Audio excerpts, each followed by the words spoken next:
क्या आपको लगता है कि आपकी जिंदगी बस एक इत्तेफाक है? नहीं, ये एक गहरी सुनियोजित योजना थी।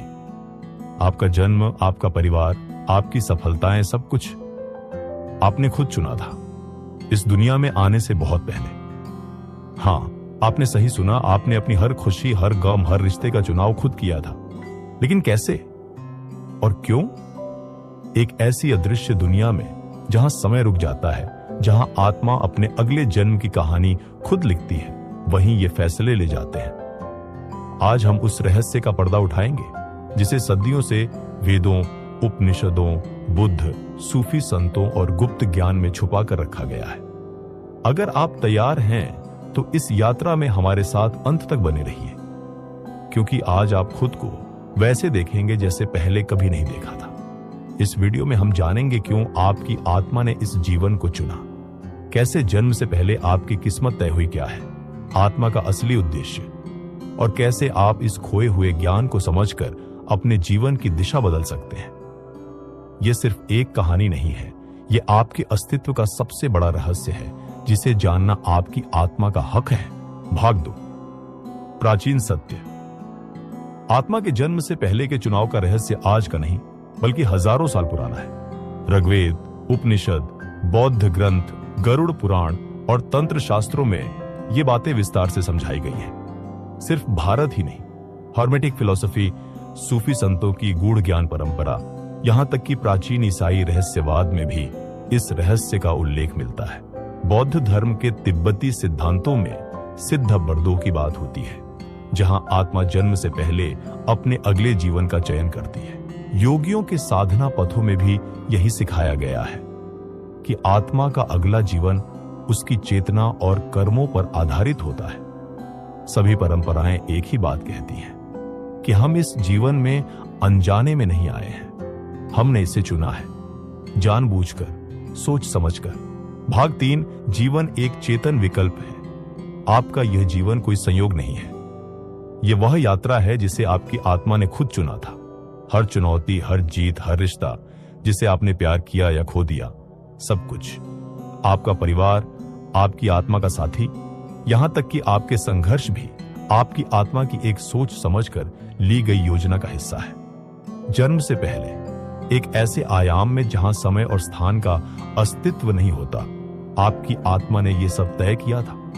आपका जीवन कोई दुर्घटना नहीं है, यह एक पवित्र योजना का हिस्सा है।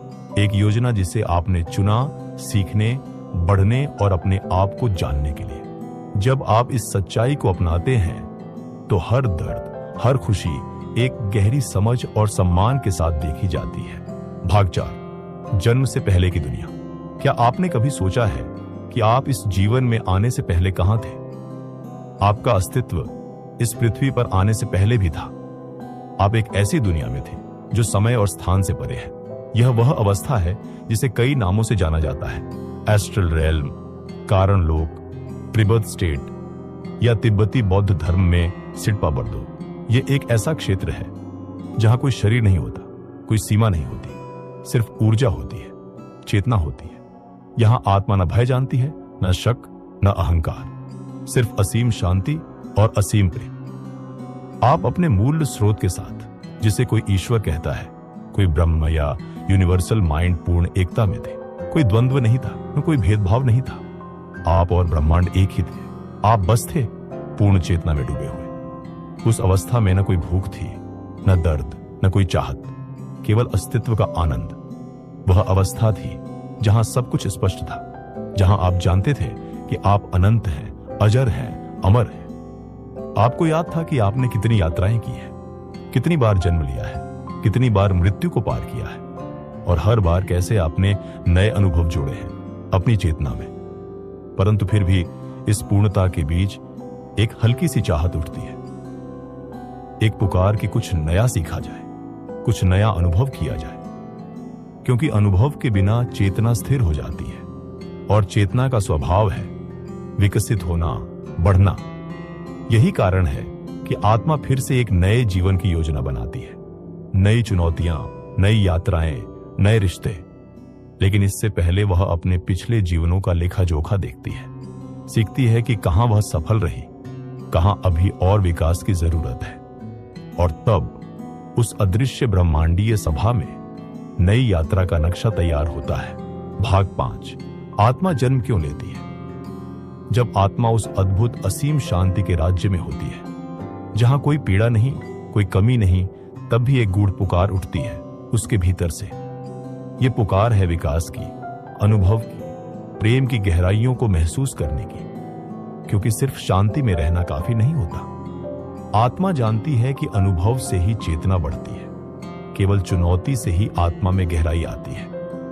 जैसे बीज को अंधेरे मिट्टी में दबकर ही अंकुरित होना पड़ता है, जैसे सोने को अग्नि में तपकर ही शुद्धता मिलती है, वैसे ही आत्मा को भी कठिनाइयों के बीच से गुजरना पड़ता है अपने असली तेज को पाने के लिए। और इसीलिए आत्मा स्वेच्छा से एक नया जीवन चुनती है, एक ऐसा जीवन जिसमें प्रेम है लेकिन साथ में खोने का भय भी, एक ऐसा जीवन जिसमें सफलता का स्वाद है लेकिन साथ ही असफलता की पीड़ा भी, एक ऐसा जीवन जिसमें रिश्तों की मिठास है लेकिन साथ ही बिछड़ने का दुख भी। आत्मा जानती है हर चुनौती, हर दर्द, हर खुशी, हर आंसू एक मोती बन जाएगा उसके विकास के हार में। इसीलिए आत्मा जमीन पर उतरने का निर्णय लेती है। उसने जानबूझकर वह परिस्थितियां चुनी हैं जिनसे गुजरकर वह निखरेगी। इसलिए आपका जीवन कोई दुर्घटना नहीं है। आपके माता पिता, आपका जन्म स्थान, आपकी प्रतिभाएं, आपके संघर्ष सब आपकी आत्मा की गहरी योजना का हिस्सा है। आपने खुद यह जीवन चुना है, हर वो पल जिसे आपने जिया है या जी रहे हैं। यह समझने पर जीवन का हर अनुभव, चाहे वह जितना भी कठिन क्यों ना हो, एक गहरा अर्थ और उद्देश्य ले आता है। आप सिर्फ एक शरीर नहीं हैं, आप एक यात्री हैं, एक अनंत यात्रा पर। और इस जीवन की राह आपने खुद चुनी है, अपने प्रेम और अपने विकास के लिए। भाग 6, जन्म से पहले की योजना। अब सोचिए, जब आत्मा निर्णय कर लेती है कि वह धरती पर जन्म लेगी, तो क्या यह सब अचानक हो जाता है? क्या वह बस किसी भी जीवन में उतर जाती है? नहीं, यह एक गहरी सूक्ष्म योजना होती है। जन्म लेने से पहले आत्मा एक विशेष क्षेत्र में जाती है जिसे कई परंपराएं बीच का लोक या अंतर्जीवन क्षेत्र कहती है। यह वह स्थान है जहां आत्मा अपने पिछले जीवनों की समीक्षा करती है।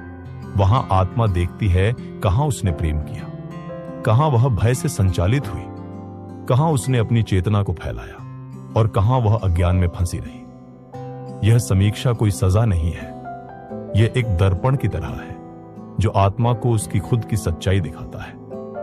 हर कार्य, हर भावना, हर विचार उसके प्रभाव के साथ आत्मा के सामने खुलता है। वह अनुभव करती है कैसे उसके शब्दों ने किसी को आहत किया या उसके प्रेम ने किसी को बचा लिया। और फिर आत्मा तय करती है कि अब उसे आगे क्या सीखना है, कौन से पाठ अधूरे हैं, कौन से गुणों को और गहरा करना है। इस योजना में आत्मा अकेली नहीं होती, उसके साथ होते हैं उसके आध्यात्मिक मार्गदर्शक, जिन्हें आप स्पिरिट गाइड्स भी कह सकते हैं। ये गाइड्स उसकी मदद करते हैं, उसे विकल्प दिखाते हैं। आत्मा को संभावित जीवन दिखाए जाते हैं, जैसे कि एक विशाल स्क्रीन पर हर जीवन के साथ अलग अलग चुनौतियां, अलग अलग अवसर, अलग अलग रिश्ते।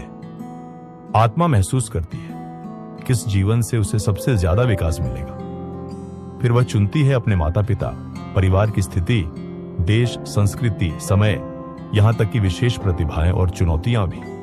हां, आपने अपनी शक्तियां भी चुनी और अपनी कमजोरियां भी। आपने तय किया कि किस बीमारी से जूझना होगा, किस दुख से गुजरना पड़ेगा, किस प्रेम को अनुभव करना होगा, क्योंकि हर अनुभव आपकी आत्मा को मांझने वाला था। लेकिन याद रखिए, यह योजना लोहे की दीवार नहीं थी। यह एक ब्लूप्रिंट था जिसमें विकल्प थे, संभावनाएं थी। आपके पास हमेशा स्वतंत्र इच्छा थी। आपकी आत्मा ने वह सबसे सुंदर खेल चुना था, जहां हर चाल, हर चुनौती उसके विकास का एक उपहार बनने वाली थी। अब सोचिए, जब भी आपको लगे कि जीवन अन्यायपूर्ण है, कि कोई दुख व्यर्थ है, तो याद रखिए यह सब एक बड़ी गहरी योजना का हिस्सा है जिसे आपने खुद अपनी आत्मा से चुना था। भाग 7, कर्म का महत्व। अब बात करते हैं एक गहरे नियम की जो हर आत्मा की यात्रा को दिशा देता है। यह नियम है कर्म का नियम। कर्म का अर्थ क्या है? बहुत सरल भाषा में कहें तो हर कार्य, हर भावना, हर सोच एक ऊर्जा बनाती है। यह ऊर्जा कभी नष्ट नहीं होती। यह लौटकर आती है कभी इस जीवन में, कभी अगले में, गहरी आवाज में। जैसे बीज बोने से वैसा ही फल आता है, वैसे ही हर कर्म अपना परिणाम साथ लेकर आता है। अगर आपने प्रेम का बीज बोया तो प्रेम की फसल पाई। अगर आपने घृणा का बीज बोया तो पीड़ा की फसल मिली। लेकिन ध्यान दीजिए, कर्म कोई सजा नहीं है, यह सिर्फ सिखाने का तरीका है। कर्म एक शिक्षक है जो आत्मा को उसके हर क्रिया के असर का अनुभव कराता है, ताकि वह समझ सके कैसा बनना है और क्या छोड़ना है। आपका वर्तमान जीवन आपकी पिछली यात्राओं का प्रतिबिंब है। कुछ घटनाएं जो आपको समझ नहीं आती, वे पुराने कर्मों के फल हो सकते हैं। कभी आपने किसी का सहारा बना था, आज कोई आपके लिए बनता है। कभी किसी के दिल को तोड़ा था, आज आप खुद टूटने का दर्द महसूस करते हैं। ध्यान दीजिए, इसका मतलब यह नहीं कि आप पीड़ित हैं, बल्कि आप एक सच्चे योद्धा हैं जो सीख रहा है, बढ़ रहा है। कर्म दो स्तर पर काम करता है। पहला है संचित कर्म, यानी सारे पुराने कर्मों का भंडार, और दूसरा है प्रारब्ध कर्म, यानी इस जीवन में जो कर्म आपको भुगतने या सीखने के लिए मिले हैं। जो आप आज अनुभव कर रहे हैं वह प्रारब्ध कर्म का परिणाम है, लेकिन जो आज आप सोचते हैं, करते हैं, वह आपका भविष्य बना रहा है। मतलब साफ है, भविष्य आपके हाथ में है। आज का हर छोटा कदम, हर छोटी दया, हर छोटी क्षमा आपके अगले पथ को उज्जवल बना सकता है। तो जब भी कोई कठिन समय आए, अपने आप से पूछिए, मैं इस अनुभव से क्या सीख सकता हूं? क्योंकि सच्चा ज्ञान कष्टों को भी वरदान में बदल सकता है। कर्म एक जंजीर नहीं है, यह एक सीढ़ी है जिस पर चढ़कर आत्मा खुद को पूर्णता तक ले जाती है। भाग 8, आत्मिक अनुबंध और आत्मा समूह। अब जरा सोचिए, क्या यह संभव है कि आपके जीवन में जो भी लोग आए हैं, उनसे आपकी मुलाकात एक संयोग नहीं, बल्कि एक पूर्व निर्धारित योजना का हिस्सा हो? जी हां, यह सच्चाई है। हम जन्म से पहले कुछ आत्माओं के साथ आत्मिक अनुबंध करते हैं। यह अनुबंध सीखने, बढ़ने और विकसित होने के लिए किए जाते हैं। आपके माता पिता, आपके मित्र, आपके प्रेमी, यहां तक कि वे लोग भी जिन्होंने आपको दुख पहुंचाया, सबके साथ कोई ना कोई गहरा आत्मिक समझौता होता है। कुछ आत्माएं आपका सहारा बनती है, कुछ आपको चुनौती देती है, कभी सिखाने के लिए प्रेम देती है तो कभी कठोर सबक भी। लेकिन जान लीजिए, हर मुलाकात का एक उद्देश्य है।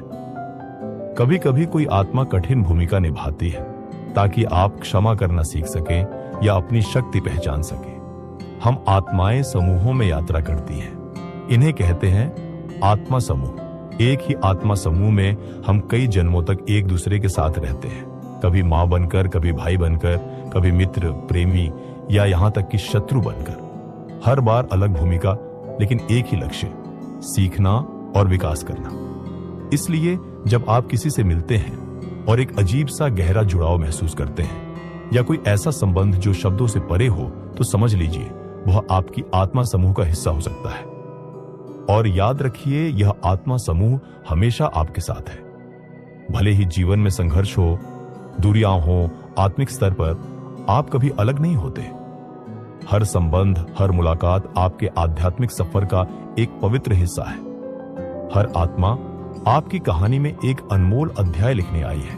भाग 9, आध्यात्मिक मार्गदर्शक और आत्मा का चुनाव।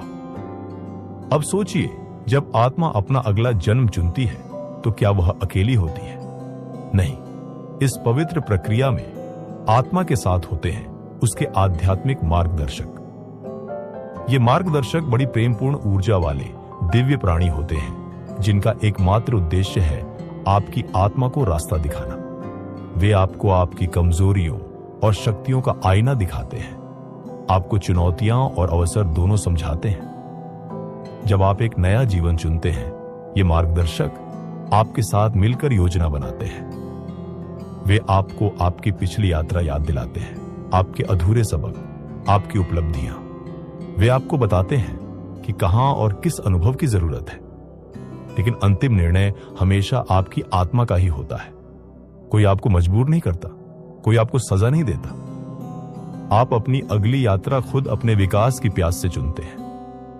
आध्यात्मिक मार्गदर्शक केवल सलाहकार होते हैं, जैसे एक प्रेमपूर्ण शिक्षक जो मार्ग दिखाता है, लेकिन चलना आपको ही पड़ता है। और जब आप पृथ्वी पर जन्म लेते हैं तो ये मार्गदर्शक अदृश्य रहते हुए भी आपकी आत्मा के बहुत पास होते हैं।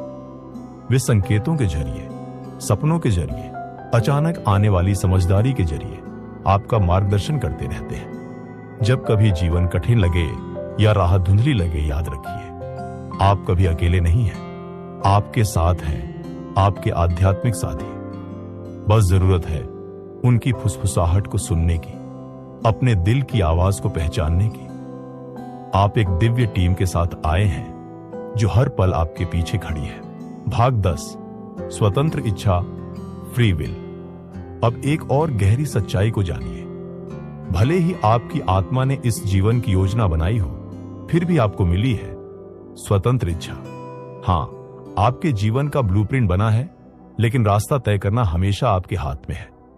हर मोड़ पर, हर फैसले पर आपके पास होता है चुनाव का अधिकार। आप चुन सकते हैं कठिनाइयों से डरकर भागना या उनका सामना कर सीखना। आप चुन सकते हैं क्रोध और घृणा में फंसना या क्षमा और प्रेम का मार्ग अपनाना। आपका व्यवहार, आपके निर्णय ही तय करते हैं आप अपने लिए बनाई गई योजना को कैसे निभाते हैं। कभी कभी कोई सीख आप जल्दी समझ लेते हैं तो जीवन आसान हो जाता है। कभी कभी अहंकार या डर के कारण सीख को टालते हैं तो जीवन और चुनौतीपूर्ण बन जाता है। यही कारण है कि कोई भी भविष्यवाणी, कोई भी जन्मपत्री आपके पूरे जीवन को पूरी तरह नहीं बता सकती, क्योंकि हर पल आप अपनी नई संभावनाएं गढ़ रहे हैं। यही है आत्मा का असली खेल, योजना बनाना और फिर स्वतंत्र इच्छा से उसे जीवंत करना। आपका भविष्य पत्थर पर लिखी कहानी नहीं है। यह एक प्रवाह है जिसे आप अपने विचारों, भावनाओं और कर्मों से आकार देते हैं। हर बार जब आप प्रेम चुनते हैं, हर बार जब आप माफी चुनते हैं, हर बार जब आप साहस चुनते हैं, आप अपने जीवन को नई ऊंचाइयों पर ले जाते हैं। तो अगली बार जब जिंदगी आपको किसी मोड़ पर खड़ा करे, याद रखिए चुनाव आपका है। आप निर्माता हैं अपने भाग्य के, अपनी कहानी के, और यही आपकी सबसे बड़ी शक्ति है, स्वतंत्र इच्छा। भाग 11, भूलने का पर्दा, वेल ऑफ फॉरगेटिंग। तो अगर आत्मा ने सब कुछ पहले से तय कर लिया तो हमें यह सब याद क्यों नहीं रहता? क्योंकि जन्म लेते समय हम सबके ऊपर डाला जाता है भूलने का पर्दा। यह पर्दा हमें भुला देता है हमारी पिछली जिंदगियां, हमारी बनाई गई योजना, हमारा असली दिव्य स्वरूप। यह भूलना कोई सजा नहीं है, यह एक वरदान है। अगर आप सब कुछ याद रखते तो क्या आप सच में सीख पाते? अगर आपको पहले से हर दर्द, हर चुनौती का ज्ञान होता तो क्या आप दिल से अनुभव कर पाते? भूलने का यह पर्दा हमें अवसर देता है हर अनुभव को नए सिरे से महसूस करने का, खुशी को महसूस करने का, दर्द को अपनाने का, प्यार को जानने का और खुद को फिर से खोजने का। यही है जीवन की सुंदरता कि हम खोते हैं, भटकते हैं, गिरते हैं और फिर उठते हैं। इस भूलने के पर्दे के बावजूद आत्मा के संकेत हमेशा हमारे साथ होते हैं। कभी किसी सपने में, कभी किसी अचानक आई भावना में, कभी किसी अजनबी की बात में हमें अपनी आत्मा की झलक मिलती है। ये इंट्यूशन, ये छोटे छोटे डेजावू के पल, ये भीतर से उठती आवाज, यही तो आत्मा की याद दिलाते हैं। हमारे जीवन की असली यात्रा यही है, भूलने के बाद फिर से याद करना कि हम कौन हैं, क्यों आए हैं, क्या बनना है।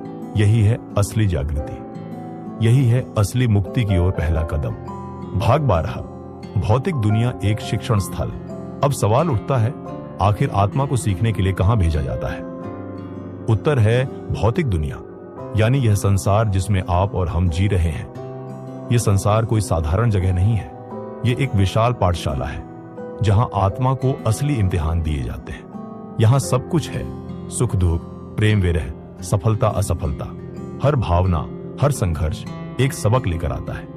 अगर आत्मा केवल प्रकाश और आनंद में रहती तो वह धैर्य कैसे सीखती, माफी कैसे जानती, संघर्षों में अपने भीतर के दिव्यता को कैसे पहचानती? यही वजह है कि इस संसार में सीमाएं रखी गई हैं, समय, दूरी, मृत्यु और भावनाओं का उतार चढ़ाव। यह सीमाएं हमें चुनौती देती है, हमें मजबूर करती है खुद को तलाशने के लिए। इसी घने अंधेरे में हम अपने भीतर के प्रकाश को ढूंढते हैं। शरीर की नश्वरता, समय की पकड़, संबंधों की नाजुकता, ये सब हमें सिखाते हैं कि कुछ भी स्थायी नहीं है, और इसी अस्थायीता में हम असली प्रेम, सच्ची करुणा और वास्तविक आत्मज्ञान पाते हैं। यही वजह है कि जीवन कभी भी परफेक्ट नहीं लगता, क्योंकि इसे परफेक्ट बनाया ही नहीं गया था। इसे बनाया गया था आपको तोड़ने के लिए नहीं, बल्कि आपको गढ़ने के लिए। प्रत्येक कठिनाई एक दरवाजा है, हर आंसू एक शिक्षा है, हर बिछड़ाव एक नया मोड़ है। और जब आप इस नजरिए से देखना शुरू करते हैं तो हर पल, हर अनुभव एक वरदान बन जाता है। भौतिक संसार आत्मा के विकास का सबसे सुंदर, सबसे चुनौतीपूर्ण और सबसे जरूरी मंच है। भाग 13, मृत्यु के बाद। तो जब शरीर समाप्त हो जाता है, क्या कहानी वहीं खत्म हो जाती है? नहीं, ये तो एक नए अध्याय की शुरुआत होती है। मृत्यु के बाद आत्मा एक विशेष अवस्था में प्रवेश करती है, जिसे कहते हैं इंटरलाइफ या मृत्यु के बीच की दुनिया। यह एक ऐसा स्थान है जहां न शरीर है, न समय, सिर्फ चेतना है। यहां आत्मा रुकती है, आराम करती है, सोचती है और अपने पिछले जीवन का गहराई से निरीक्षण करती है। इसे लाइफ रिव्यू कहा जाता है। इसमें आत्मा अपने पूरे जीवन को देखती है, लेकिन सिर्फ यादों की तरह नहीं, बल्कि आत्मा खुद महसूस करती है अपने हर कार्य का प्रभाव। किसी को दी गई खुशी या पहुंचाया गया दुख, सब कुछ खुद अनुभव करती है। यह कोई दंड नहीं है, न ही कोई बाहरी न्याय। यह है आत्मा की अपनी अंतरात्मा का दर्पण। इस समीक्षा के दौरान आत्मा सीखती है कहां उसने प्रेम चुना, कहां उसने भय को अपना लिया। इंटरलाइफ में आत्मा को यह भी मौका मिलता है अपने कर्मों को समझने का, अपने अगले कदमों की योजना बनाने का। यह एक सुंदर करुणामय प्रक्रिया है, जहां आत्मा को न तो आरोपित किया जाता है, न सजा दी जाती है, बस सीखने का अवसर दिया जाता है। यह समय अलग अलग आत्माओं के लिए अलग होता है। कुछ जल्दी आगे बढ़ती है, कुछ लंबा विश्राम लेती है। इंटर लाइफ में आत्मा अपने सोल ग्रुप से मिलती है, उन आत्माओं से जो हमेशा उसके साथ रही है। यह एक पुनर्मिलन जैसा होता है, जहां प्रेम, समझ और अपनापन भरा होता है। फिर जब आत्मा तैयार हो जाती है तो वह एक नया जीवन चुनने की प्रक्रिया शुरू करती है। लेकिन क्यों? क्योंकि आत्मा जानती है सीखने का सिलसिला अभी खत्म नहीं हुआ, यात्रा अभी बाकी है।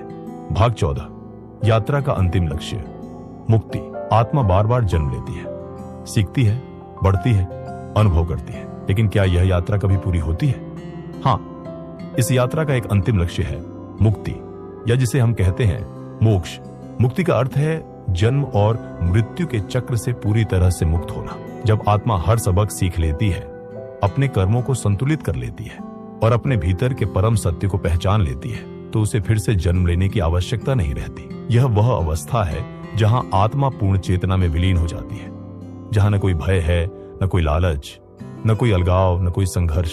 यह एक ऐसी शांति है जो शब्दों से परे है। मुक्ति को अलग अलग परंपराओं में अलग अलग नामों से जाना जाता है। हिंदू धर्म में मोक्ष, बौद्ध धर्म में निर्वाण और अन्य परंपराओं में आत्म साक्षात्कार, जागृति या मुक्ति।